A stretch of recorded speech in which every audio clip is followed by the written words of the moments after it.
اور وہی ہریالی کبھی کبھی اللہ تعالیٰ سوکھے ہوئے موسم میں تبدیل کر دیتا ہے، پتجھڑ میں تبدیل کر دیتا ہے۔ اگر ہمیں اللہ کی اوپر اور اپنے اوپر یقین ہوتا ہے کہ ہم اللہ سے مانگیں گے تو اللہ ہمیں بھی ہر چیز نواز دے گا، تو اللہ ہماری تمنائیں بھی پوری کرتا ہے۔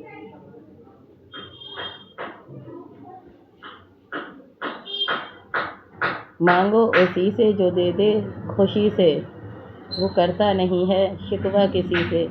اللہ ہے میرا وہ، مولا ہے میرا وہ، داتا ہے میرا وہ، جلاتا ہے سب کو جو۔ اللہ تعالیٰ ایسے ایسے باریک باریک چرندے پرندے چڑیاں بہت ساری مخلوق کو کھلانے والا ہے۔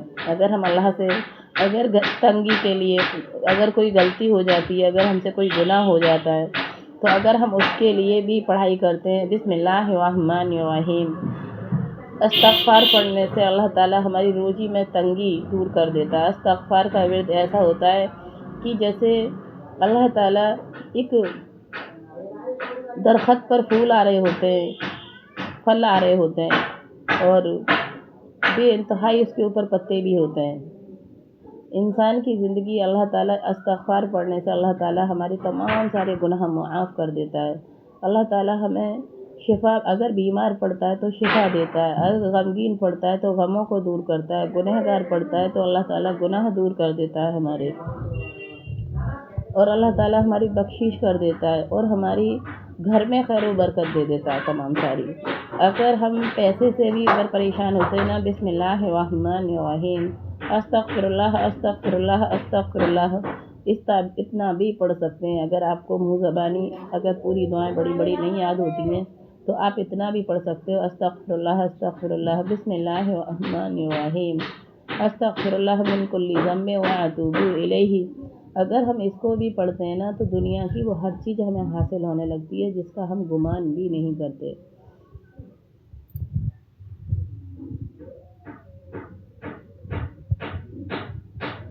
اللہ تعالیٰ کی ذات ایسی ہے کہ اللہ تعالیٰ ہمیں وہ ہر چیز نواز دیتا ہے جس کی ہمیں پانے کی اوقات بھی نہیں ہوتی، جس کا ہمیں پانے کا گمان بھی نہیں ہوتا کہ ہمیں یہ سب کچھ حاصل ہو سکتا ہے۔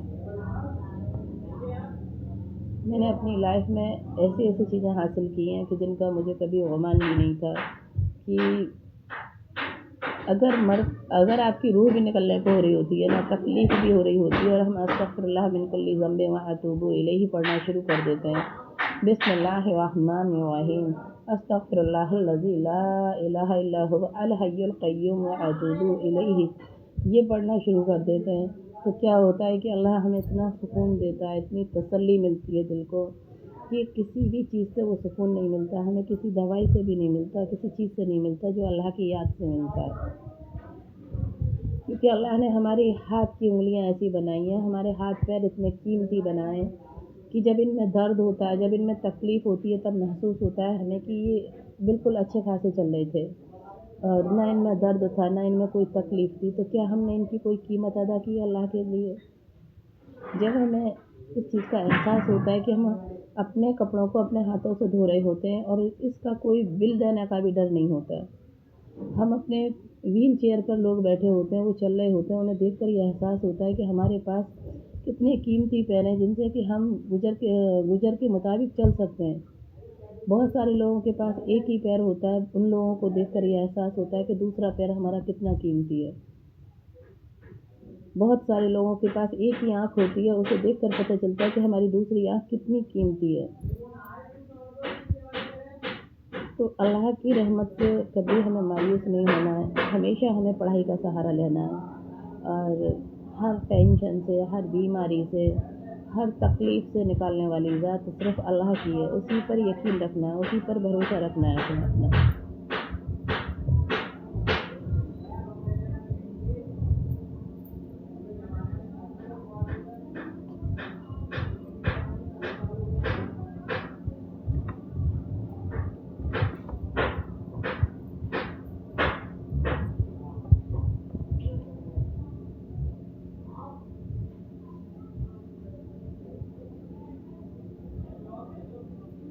ایک سنت کے بارے میں، بسم اللہ الرحمن الرحیم، گناہوں سے معافی کی دعا۔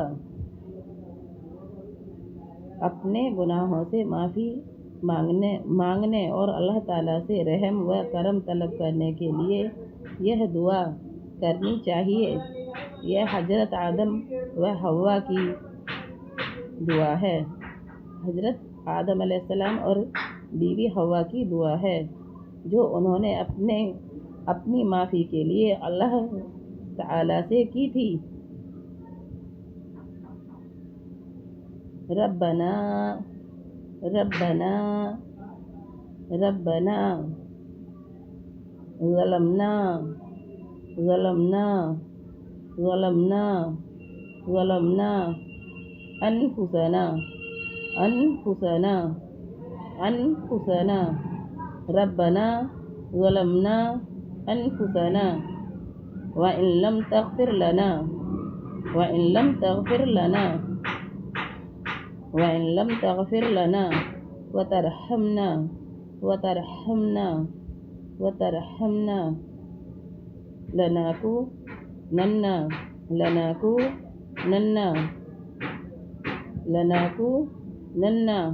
من الخاسرين ربنا ظلمنا أنفسنا وإن لم تغفر لنا وترحمنا لنكونن من الخاسرين۔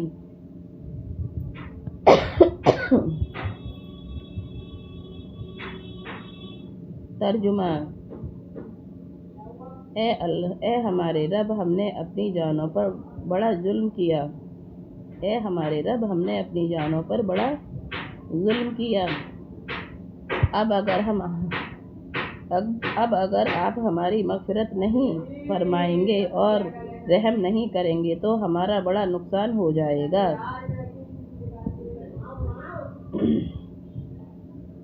دیکھیے کہ ہم اپنے گناہوں کی معافی کی دعا پڑھتے ہیں۔ انہوں نے کہتے ہیں جنت کے اندر سے انہوں نے گیہوں کے دانے کو کھا لیا تھا تو اللہ تعالیٰ نے انہیں ایسی پنشمنٹ دی کہ انہیں زمین پہ اتار دیا اللہ تعالیٰ نے۔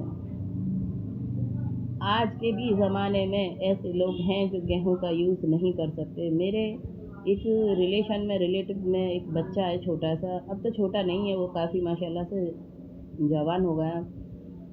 کافی سال پہلے میرے گھر پہ میری پھوپھی بہن ہے، میری سگی بالکل گھر میں، جو میری سگی پھوپھی کا نواسا ہے۔ ان کے نواسے 3 ہیں، شاید 3 یا 4، اور 2 نواسی ہیں، سب سے بڑی بیٹی ہے ان کی۔ تو ان کا ایک بیٹا ایسا ہے جو گیہوں کی کوئی بھی چیز نہیں کھا سکتا ہے، کوئی بھی چیز۔ کیونکہ جب وہ چھوٹا سا تھا تو وہ ہمارے گھر پر لے کر آئی تھی، اس کو وہ رہ کر جاتی تھی کافی دن ہمارے گھر، کیونکہ ان کی ننیہال ہے ہمارے گھر پہ، ان کے نانا کا گھر ہے، ہمارے دادی کا گھر تھا، تو ننیہال میں رہنے آتی تھی وہ۔ تو وہ بچہ جو تھا جب ان کی گود میں تھا، اس سے بڑا بچہ تھا وہ، تو وہ کوئی بھی پارلے جی کے بسکٹ، اور دکانوں پہ سے بھی بہت ساری چیزیں ایسی آتی ہیں جو کہ گیہوں سے بنی ہوئی ہوتی ہیں، جیسے مٹری پاپے ہوتے ہیں، رسک وغیرہ ہوتے ہیں، بسکٹ وغیرہ ہوتے ہیں، تو وہ کوئی بھی چیز نہیں کھاتا تھا۔ اور گاؤں میں تو تمام سارے ہماری دادی والے گھر پہ وہاں پہ آٹا ہوا کرتا تھا، باجرے کا، مکے کا، کارن فلور، ملٹ فلور، یہ ساری رائس فلور کھاتا ہے وہ، اور اس چیز کو لے کر وہ ساتھ چلتی تھی۔ کہیں اگر وہ شادی میں بھی جاتی تھی نا، کوئی فنکشن بھی ہوتا تھا نا، اور وہ بیٹا ان کا ان کے ساتھ ہوتا تھا میری سسٹر کے، تو وہ کیا کرتی تھی پتہ ہے، شادی میں کہیں بھی جاتی تھی تو وہ اپنے بچے کے لیے روٹی بنا کر اپنے بچے کو جب کھلایا کرتی تھی، اور ان کے بچے کو اللہ تعالیٰ نے اتنا صبردار بنایا کہ وہ کبھی مانگتا بھی نہیں تھا۔ میں نے ایک بار پوچھا بھی تھا، میں نے کہا باجی جیسے آپ کے سارے بچے گیہوں کی روٹی کھاتے ہیں اور یہ کبھی مانگتا تو نہیں ہے؟ تو انہوں نے کہا تھا کہ یہ کبھی نہیں مانگتا، نہ ہی کبھی ضد کی اس نے ایک بار بھی کہ مجھے یہ گیہوں کی روٹی کھانی ہے یا مجھے کوئی بھی گیہوں سے بنی ہوئی چیز کھانی ہے، اس نے کبھی ضد نہیں کی تھی بچے نے۔ تو اللہ تعالیٰ نے ایک بچے کے اندر اتنا صبر رکھا تھا، پتہ ہے کیوں؟ کیونکہ اللہ نے اس کے لیے گیہوں کا دانہ نہیں بنایا۔